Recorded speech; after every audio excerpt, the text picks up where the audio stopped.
Hi guys, আজি এটা লৈ আহিছোঁ মিনি ব্লগ। আমাৰ ঘৰৰ আগৰ ফুলজোপা চাওকচোন কিমান ধুনীয়া। এইজোপাতে সদায় ৰিলছ বনাওঁ আকৌ দেই। ইমান ধুনীয়া, চাই ভাল লাগে। আৰু এতিয়া মই চাটনি বনাবলৈ মানিমুনি, পদিনা আৰু নৰসিংহ লৈ লৈছোঁ আৰু জলকীয়া 3টা, নহৰু 3টা। এইখিনি মই ভালকৈ ধুই ল'ম। ধুই লৈ পেলাই মিক্সিত দি দিম। এতিয়া মিক্সিটোত ভৰাই দিলোঁ।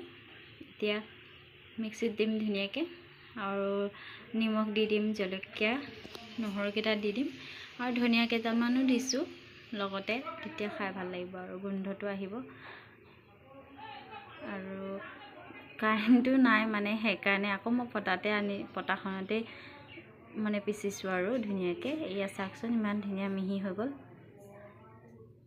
আৰু খাই ভাল লাগে। আৰু কোনে কোনে খাই ভাল পায় কমেণ্ট কৰিব।